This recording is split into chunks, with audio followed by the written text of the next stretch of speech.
and welcome to Tremaine's Tangents. Today I'm interviewing Mitchell Mountain and cut that part. And we are discussing his upcoming book. We're discussing his upcoming book, Into the Flames, and also his previous book that was on a previous episode on Tremaine Sci-Fi Hour, Out of the Ashes. So, Mitchell, can you give us a quick rundown on who you are and what you do? Yes, I am a native Indiana Hoosier. Moved to Nashville to study film and became a video editor. And in my pastime, on my own time, I write and started self-publishing. Ooh. So,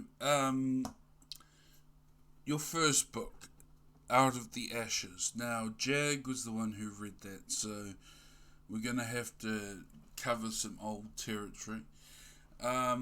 What was that sort of. What do we need to know about that book going Uh, into it? yeah, so the first book, Out of the Ashes, is just like uh, more of an introduction to the world and the characters because this series that I'm writing follows various characters in different areas of this world that I've created. So I like to look at as the first book is kind of like the introduction. It's kind of like a road. I like to think of it's almost like a road trip movie, where characters are going to different areas to introduce you to the world and its various aspects. Um, so you can familiarize yourself with it, and then uh, just briefly going with the second book, like things start to settle down where you actually get to establish places and really just explore singular places. You're not so much running around, but that's really what the first book kind of like establishes. Right, so establishes the world, gives us some of the characters. Yes. So I'm getting texts from Jag, who is at work currently. And sorry, this will date the podcast, but we're having some really bad flooding in New Zealand. like, and he's working on the trains. He's like, Gandhi, Tremaine, the bridge is broken. Oh man. The bridge is just washed away. and it's like, oh, you'd think. Anyway, so yeah, so when you were writing, so let's just get into a bit of the creative process here. So when you were writing this and building this world, how long did you take to world build, or did you build as you were going? So I definitely was doing the world building first. I initially started building this concept and world since I was a sophomore in college, about almost like I would say 6, 7 years. I think it's been now when I first started like conceptualizing this thing. And of course that it was like in between things, and so it took a while. It wasn't until I started working on the first book again about 2 years ago that I came back to it because I had a binder of information. I went back through the binder and fleshed things out more, streamlined some things, cleaned it up. So the whole process in general has been almost like 7 years of building this world, essentially. Right. And this may seem odd if it's not common, or it may seem obvious if it is common. Do you sometimes walk through your world? Like, this may sound a little strange. Like when you're coming up with your concepts and things like that, Are you sometimes walking around and just imagining it around you? Oh, absolutely. One thing I actually do, and I mean, I do it with like, I guess as you put, is like walking through the world, or even just um, when I'm thinking about scenes from the book in general, because I'm a very visual person. Right. That's just like my personality type and the best way I learn and formulate things. And so when I go on, I'll put headphones in, and I usually try and go for walks about every day, about 15, 20-minute walks. And I'll play music that makes me think about certain scenes or certain environments from the world and the book and stuff to help me just visualize that more. So I definitely do kind of, as you put it, like walk through the world at times. Because I do the same thing with my world. And do you know what? It can get quite weird because I'm a larger gentleman, like both weight and height. So I'm an intimidating figure until you get to know me. And then, so I'll be walking around and I carry a stick with me because when I was living in the islands, there used to be stray dogs and I used to have to fight them off with sticks. And so that sort of just stayed with me walking into New Zealand. And so I'll be walking around with a stick, and since there's laser swords in my book, I'll be occasionally doing like fake battles with with the air, and I sometimes, my girlfriend once filmed me doing it, and I look fucking nuts.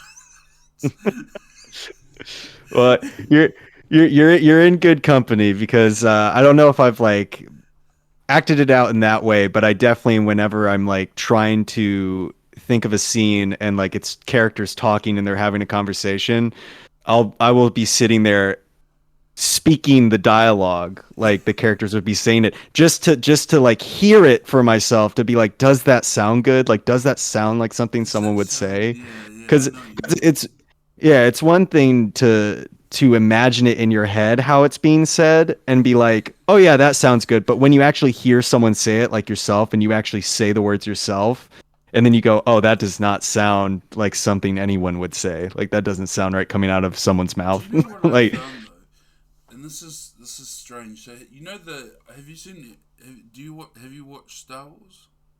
yes. Okay, so you know this Palpatine's speech during like when Anakin's killing all the separatist people.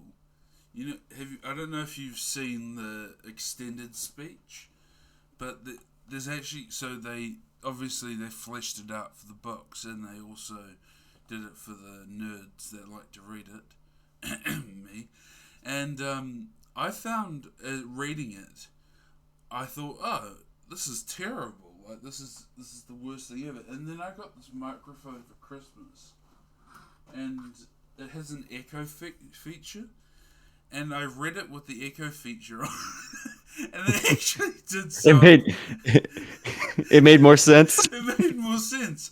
Like the sort of, and the Jedi Rebellion has been foiled. Sounded better with the echo, and it was weird. It was strange. So yeah, I know what you mean. You have to sometimes have these weird conversations with yourself, and these Yeah, weird.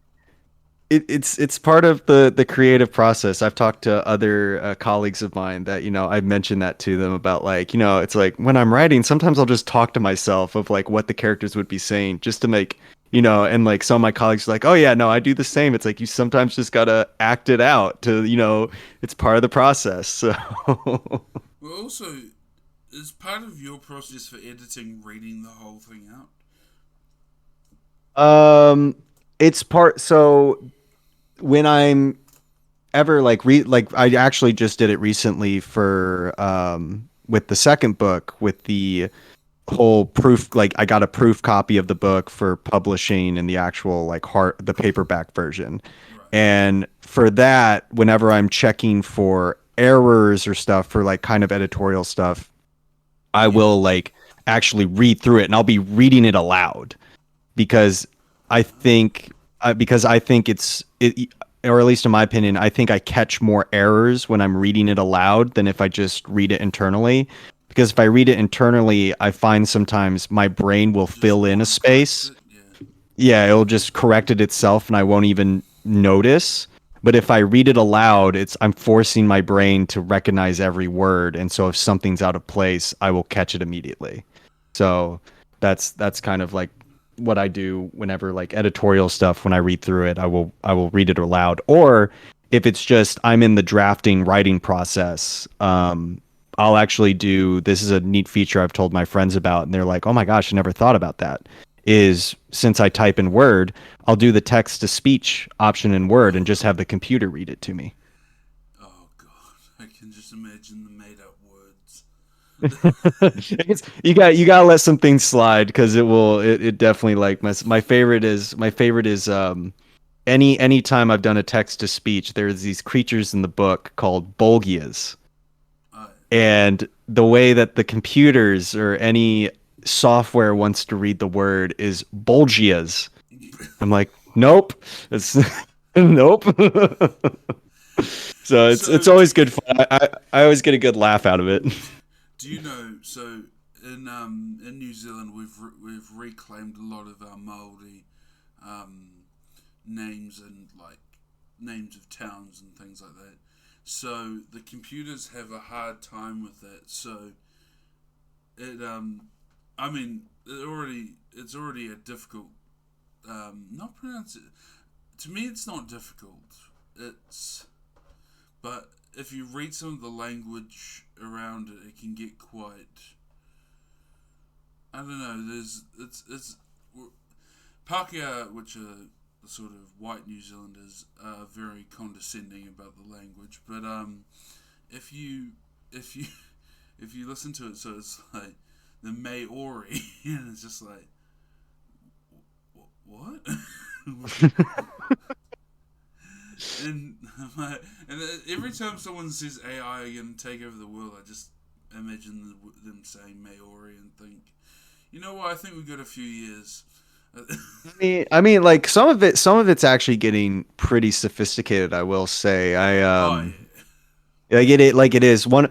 I will say one feature I found recently for some marketing materials I've been putting together actually had like AI speech things, like an AI speech software, like read some samples of the book that I plan on releasing to uh, you know, build up some hype and advertise it. And some of the voices, like you can kind of tell, like you can kind of tell it's like, oh yeah, that's kind of a computer reading it. But sometimes it like blew me away. And also like whenever it would mispronounce a word, I could go into an option to be like, oh, is this not being pronounced right? And I could tell it pronounce it differently, and it would. Oh, you And wrote I'm that like, phonetically. that's crazy. Yeah, Oh, it's like crazy.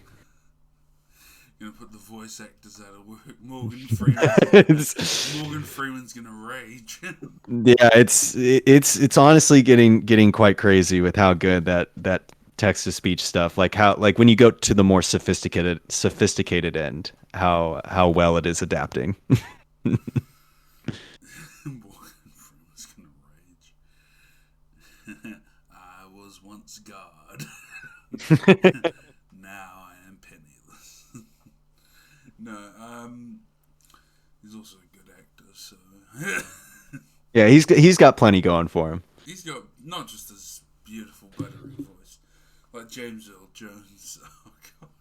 Have you heard that he recently said he was retiring from doing Darth Vader's voice, which was a shock Yeah, to me. Which was a shock yes, to me. yes. I did hear about that. It was a shock to me because I hadn't realized he was still doing Oh it. yeah. I think the last time like I know about it, or the last time was when, and this was a while ago when Rogue One came out. Like I could hear Darth Vader speak, and I'm like, oh yeah, I can hear James Earl Jones' voice. I can hear I can hear he's a little older now. I can hear it. Oh no! So apparently, because I watched Kenobi, and that had Darth Vader in it, and uh, he uh, he did the voice for that as well, and I was like, oh, really? You're still doing it? Aren't you Yeah, like?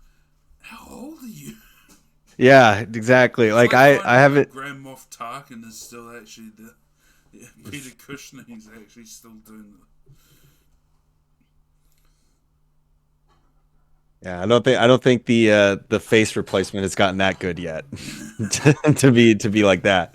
It's good, but I don't think it's that good yet. You can still the faces are hard to do. It reaches the uncanny valley in special effects where it's like humans' perception of like human faces is very developed where it's like if something's just off subtly, we can tell. It hits us. We may not be able to know exactly what it is, but we can For tell. We're me, like, it's Tarkin's eyes. yeah, That's eyes are really. I mean, eyes are the gateway to the soul. So it's like very. It's that one's a very delicate. Eyes are a very delicate because process to get they're right. way too dark. The way like in I can't remember the most recent one they had Tarkin in it, but it had him, and his eyes were just like you could tell they were just too dark. Like there's no way the shadowing would work like that, and it was like oh my god, that's a whole person. Like gone are the days where we just gotta sort of look alike. Now we Yeah, can just computer generate and just exaggerate. well, that and then also deep faking. Like there's so much Oh stuff coming god, out with deep that. faking just scares the hell out of me. It can get pretty crazy. Like that time Obama told me to go fuck myself. Like, it's just like what? And it's just someone's like, oh no, I just deep faked that. I'm like, It's a deep fake. what? But it was Obama. Why did he say that to me? Oh god. Anyway, enough about my technological fears. So in the book, it is sci-fi, right? It's fantasy. Fantasy. Fantasy. I mean, it has some. I wouldn't say necessarily sci-fi. There's definitely some more, like steampunk. There's little steampunk vibes to it, but it's not really sci-fi. It's more of the fantasy realm. Right. So, so how have you dealt with representing culture and it's because obviously I think is this a complete detached from Earth or is this got Earth in its primal stages or Earth in an alternate timeline? What is the It's if you're talking about like our Earth, it is detached from that. Of course, you're going to get uh, ins- you can tell what cultures and stuff have inspired certain area. I mean, every kind of each area of the world, like different cities and stuff, are definitely based in different cultures within our world that have been inspired by them. But the world I created, that which is called Argost, Argost is separate from our Earth. It is its own world.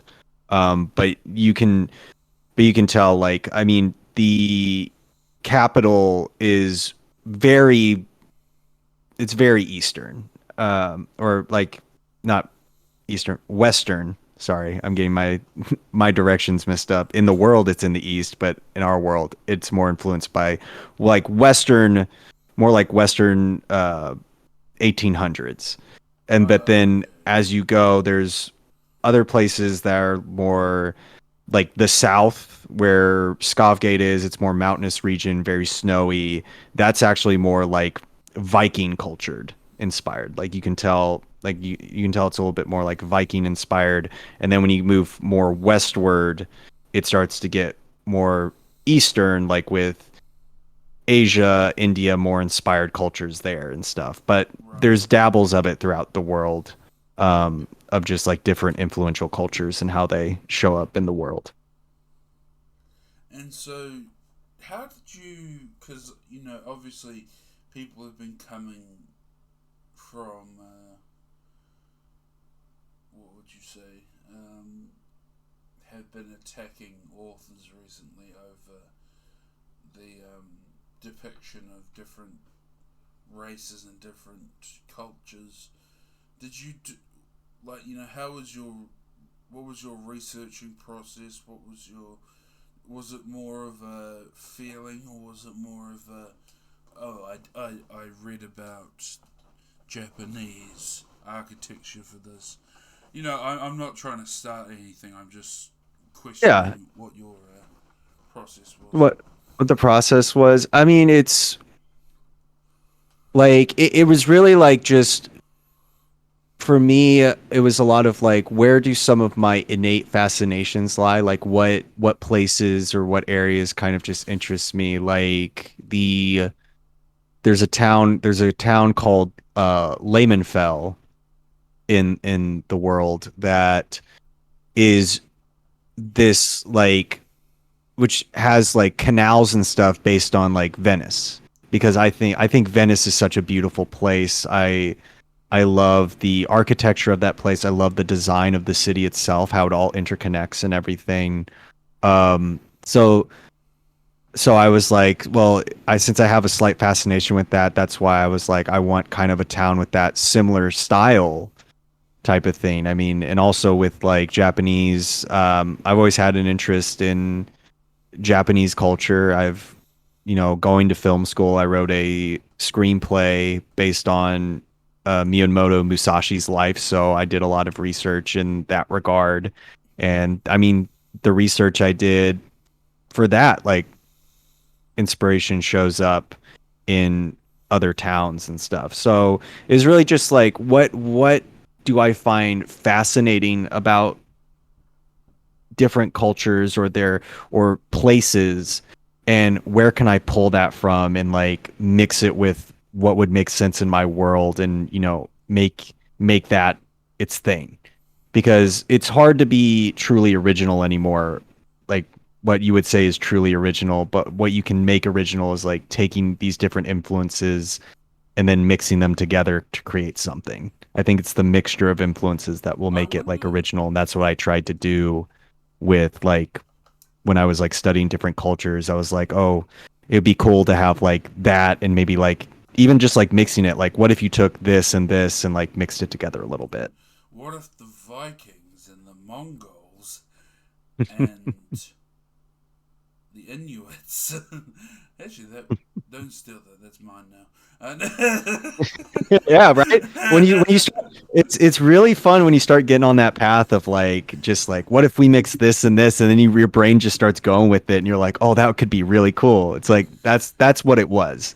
It's like Right. what sounds really cool, what could be really cool, and just kind of like Because putting that together. the thing I've always seemed to I've never had this I've never thought for a second that my what would you call it, that I will ever write something wholly original. Hmm. I think I'm very much of the belief that every story that will be told has been told in some form. Hmm. And one second. Sorry, that was meant to mute me. Okay. So when um, when I when I encountered so Jag, for example, is one of the best at telling you what your book is like because he's consumed so much media that he just has this almost encyclopedia in his head that just goes, oh yeah, that's like Altered Carbon, or that's like Asimov's Foundation, or that's like this, and he sort of made me realize very early on that no matter what I did, there was always going to be something else there, but it didn't mean that you were stealing from it. It just meant you were giving it your own twist. Yeah, and to me, like in my opinion, that's what makes it original. Yeah, It's your mixture of like what's inspiring you, it's your because voice. It's what. it's your voice with the inspirations that like brings something new to the table. Because you know, I have oh, sorry. Oh, sorry. I just have a friend who I think he put it so eloquently. I love this phrase because we always talk about like when it comes to fantasy with Tolkien, of course, like Tolkien pretty much built the sandbox of what modern fantasy is. Yeah, And he's like, yeah, you know, you can be playing in Tolkien's sandbox, but you can always bring new toys to play with. right. Oh, that is a very good. Yeah, no. So I think for me, right. So my work is often compared to Star Wars. It's not published, but it's often compared to Star Wars because Star Wars is so influential to me. But even even when I just said, you know what, I'm gonna write a Star Wars story, even then, it didn't really work. I ended up writing something that was quite well, not yeah, I would say it's quite original. It's quite a lot different to Star Wars, and it's quite even with my intention of just going, you know what, this is going to be based in the Star Wars universe. Then when I went, actually, maybe I don't want it based in the Star Wars universe. Any sort of cuts I made like a whole new section of the world, and it was quite strange to have this idea where you're like, oh yeah, no, I don't need to worry about copying anyone because I'm not George Lucas or I'm not Tolkien or I'm not Stephen King. I didn't grow up in rural America and I didn't go to film school. I didn't do all the stuff that they've done. I grew up in a different country. I grew up in a different culture. So yeah, it is quite interesting to see what you can achieve even if you're trying to copy off someone else. Yeah, I think I think everything starts at least like can start as almost like a copy. Like you find something that just like affects you in such a way like emotionally that you're like I at least this is how I view it. It's like I've been like touched in such an emotional way. It's like I want to have people experience that as well. And so like that kind of Right. pushes me to try and write stories is like something like there's something I read or watched or something that like touched me in an emotional way and made me feel a certain way that I'm like, wow, like I want to share this feeling with other people and make them feel the same thing. See, that's why I write But for. through my yeah, through my own methods. Sorry, go ahead. No, that's why I write for a younger audience because that's when I was doing my most of my reading for Hmm. during you know when you're like reading. Actually, well, I don't know how old you are, but I was reading like Percy Jackson, Artemis Fowl, Harry Potter, all around around my early teens, and they really had a profound impact on me about this whole idea of mythology and this whole idea of different things. And then I went through a very strange non-fiction phase. Hey, I mean, I'm like right there with you with all the like I read Harry Potter, Percy Jackson in my teenage years too, so I understand that. So, did you? I had a thing where in high school, because the books at the time were Twilight and things like that, and so I bucked the trend by reviewing Lenin's State and Revolution. Hey, I get it. I went to which like this blew some of my teachers' minds when I told them this when I was in high school. I read The Divine Comedy by Dante Alighieri when I was in Ooh, high school. Yeah. And that got me heavily. Like I've grown up Catholic and Christian and stuff, but it was when I read that work really like I started really diving into the mythology of Christianity and stuff, like really diving into that stuff because that poem or you know that work is just wow. It is a lot, especially like the Inferno, just like Dante Alighieri's description of hell in the Inferno is basically what a lot of people's image of hell is nowadays, because like he set So the he set the precedent of like if you have an image of hell, it's this. And it's just like, but it's so detailed, and again there's just like so much mythology and history, and that pulls from other mythologies as well. I mean, he talks about there's like a minotaur and stuff like that, so it also pulls from mythologies of like Greek and stuff like that. So it's like that's that's where I just yeah, that's where I just started going down this realm of mythology. Is like I read that work, and it had influences from other mythologies that I just started going down those paths as well, because what it's just what like it always was just great. fascinated me about not newer religions. Obviously, you know what I mean by newer religion, like Islam, Christianity, and Yes. Judaism. Like newer as in not Newer, Zoroastrianism. yes, newer as in they branch from Judaism. Yeah, and so what I always found interesting was the different.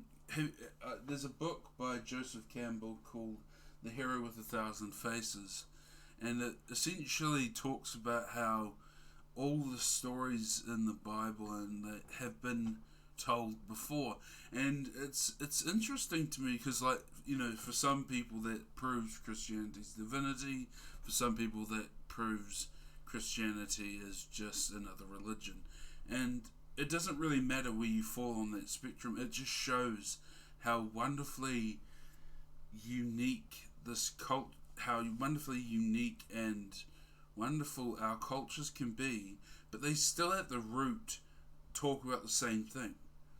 Yeah, There's a yeah, commonality in our psychology that just seems to seems to bind us. It yeah. surrounds us. And that's one thing I love, like just looking at different mythologies and religions, even just throughout history and stuff, is just like, because of course you have like, I mean, the most obvious ones are like you have the Greek pantheon and you have the Roman pantheon, Oh, which are just fun. essentially the same pantheons, they're just different So much names. fun. Yeah.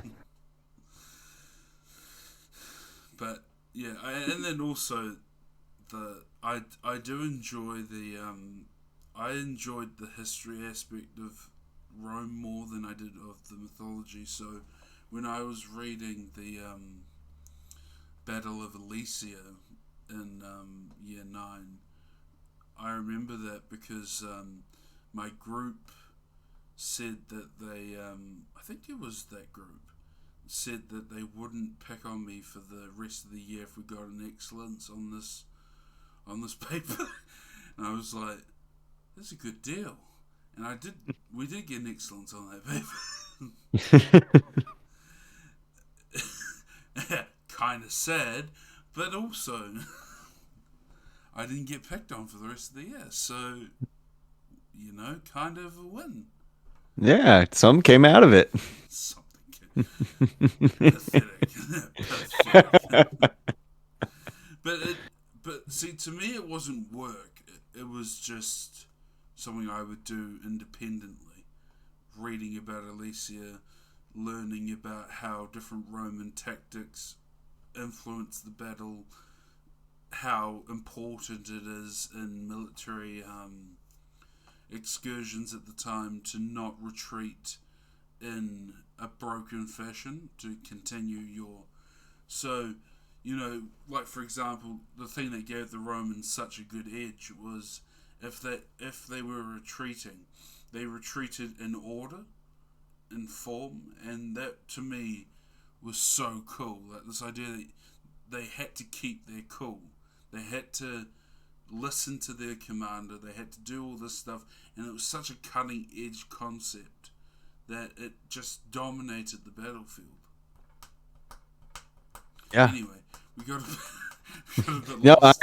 no, it's fine. I understand. I mean, going back to when I was like writing that screenplay. Like I read The Five Rings, which was a book written by Miyamoto Musashi talking about, the way of the warrior, and then also of course I read the Art of War by Sun Tzu. Yes. So, yeah. Like, I mean, there's always like interesting stuff to find Have when it you when it comes to did you like read about the Satsuma Rebellion? The the name rings a bell, but like my so brain is just blanking. so it's that that Tom Cruise movie, The Last Samurai, where that everyone says, Yes. why is there a white guy in this, and they neglect the fact Yes. that there was actually a there was Yes. actually an Yes. American soldier Yeah. that defected to the samurai. Yep. And it's just so perfect. And also, I think people don't understand how difficult it is to understand another culture without like someone who would be you would be familiar with. Like Hmm. if the movie was dropping you in the middle of the samurai culture with no Tom Cruise, you would be confused as fuck. Because you would have no idea what's going on. Why are they doing that? Why are they committing suicide rather than be captured? What? It just wouldn't make any sense to you. And it's that very thing where it's like you need that sort of wide-eyed character who just helps you connect to that universe. Oh yeah, you always like, I mean, it's the trope of like you have to have the naive character that doesn't know much so they can be informed, so the reader can be informed, or the viewer can be informed. Whoever is watching it can be informed, because if you just have characters in there who know everything about the whole world, how they're obviously, because if you know something and you know it very well, you're not going to be like, oh, you're talking about the blah blah blah of whatever. You're not going to go in depth detail every time you talk about something. If you know it, you know it. You're going to glance by it. Yeah. And but like from a reader or viewer perspective, it's like that goes right over your head. You're just like, what are they talking about? Like what you there has to be someone there that is the vessel for the reader or viewer to basically ask the questions. Why are they doing this? Why is this like that? Well, the thing I always compare it to is people's ignorance of why um, the Holocaust happened. Because Hmm. if you have no concept of European history about including the Jews, you have no idea why that would have happened. For Yeah. you, Europe would just so for some people Europe is just Rome, England, and then Rants. France, and then World War Two. Germany somehow appears in World War One. Then World War Two, they do something bad, and it's like, why would the Holocaust happen in that context? And it's like, well, actually, there's a whole there's a whole continent of reasons why the Jews were persecuted.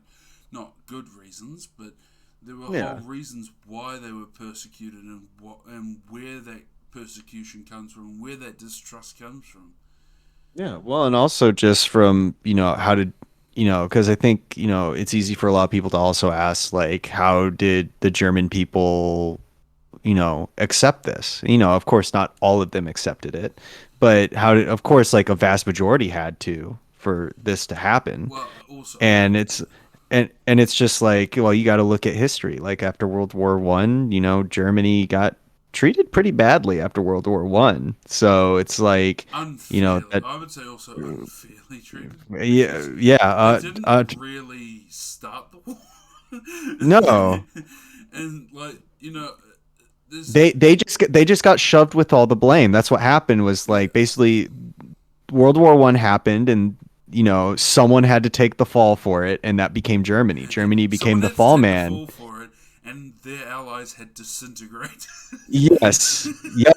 So it's just like Germany was put in a bad position. It's like, and then you have this figure just show up and being like Strongman. basically basically coming in and be like, we need to reestablish German pride and all this stuff. And through that there's obviously manipulation in that. But I mean, that's what it was And a good basically book for started that as. is the former Secretary of State under Clinton, Madeleine Albright. Although she may have done some controversial things in her time, she wrote a book called Fascism: A Warning, and that's a very good book for anyone wanting to learn about fascism and the rise of fascism and strongmen. What she calls strongmen, because that they're all the same. The fascist leaders, they're all these people who are like projecting their strength, showing that Yep. they're uncompromising. They they've got the big self-esteem. They've got their chests stretched out. They're screaming on stage. Yeah, we won't make any comparisons to anyone in real life. Vladimir. Anyway, so the second book is. So in the second book, are you going to move away from this world building and more into the characters, or are you going to continue in a sort of It continues, so it definitely continues the world building. And I mean, you get more of both. You get more character development, and you definitely get more world building. But instead of like what I would call what the first book did, kind of like what was, and I probably could have done it better looking back on it. But I'm gonna just term it sporadic world building, where it's like, again, you go to these different places and you're getting, quick glimpses of like, okay, so like, there's this division called the Hunters Corps, because there's creatures out there I mentioned earlier, like there's Bolgias, there's these creatures called fleshlings. These are creatures that are like that stalk around, especially at night, are foul, like looked at as demons, so to speak. And the Hunters Corps is a group that is almost like Witchers from The Witcher, essentially, where it's like you pay them if you pay them some coin, they'll help take care of the problem. They'll like if you got a herd of fleshlings troubling you, or there's a Bolgia in your backyard, you can pay them to come take care of the problem. And so you get to see like one of their headquarters, or no, you get to see two of their headquarters. You get to see different towns and their different cultures and all this stuff. But it's like quick glimpses. You don't really stay there for too long, where it's like you really settle in. In the second book, you really get to settle in with some of the places. Like there's the what's known as the Holy City, which is Ilios, which the religion of the Lucius Amulet, that's like their main territory. There's a whole storyline that takes place there, and you're there for pretty much almost the entirety of the book. So you really get to settle in that city and really learn that city's culture and the problems that come with that city and how those problems happen and all this other stuff. So it's like it builds the world building, but it's more, instead of this sporadic where it's like more broad across the continent of the world, it's more detailed of like, you're in this city, we're gonna world build more about like this city and get an understanding of that. And I mean, it helps understand like its ties with other places in the continent as well. And this is a question that I've been wondering myself with different authors. Do you use beta readers or critique partners? I do, yes. Okay, because and also here's the other parts of that question. Where do you find them? A lot of them are just like friends and colleagues that I've developed throughout, my lifetime, and also just in college, and people that Yes, other but who are also like other writers, very avid readers, right. people that I know I can give it to, and just because I know them, they're not going to come back and go, it's great. They're actually like because they've done this to me before when I've given them. This is why I let them be my beta readers and help critique. Is they will come back. Like I remember one of my colleagues, like I gave a draft of the first book to, and one of the first things he said to come back to me is like, in this chapter, I feel like this character wouldn't do that. I think you got the character wrong here. And I went back and looked at it, and they were right. I'm like, yeah, the character wouldn't do that. So they do, like, they tell me when something's good, it's good, but they're not afraid to call me out when they're like, I don't think that's right. I think that can be better. Right. Okay. That's interesting. Because I've been having this thing where I've been like hunting for beta readers, and I've been like, where do these people come from? And I guess the more you enter a writing community, the more you'll find. Anyway, I think that's about all the time we have for this. So, thank you so much for coming on again, and hopefully we'll have you on again in the future. Maybe when your third book, if there's another one coming on. I can say there will be a third book. There is a third book that will be in the works. Well, best of luck with that. Thank you again so much for showing up. Um, don't forget to check out our Instagram and Facebook on Tremaine's Tangents, and don't forget to check out the YouTube channel and all the other stuff that'll be linked in the description. And Mitchell, if you want to give some of your social media to advertise, then Of course. I'll just put the reminder out there that the second book, Into the Flames, will be releasing this April, and you can find out more information and about releases and any sample chapters, cover reveals, all that stuff will be primarily posted on my book Instagram page, World of Argost. Argos spelled Argust. So if you're interested in learning more about the world and book and the upcoming release, just go check that out. all right. Thank you, and thank you all for listening. Goodbye.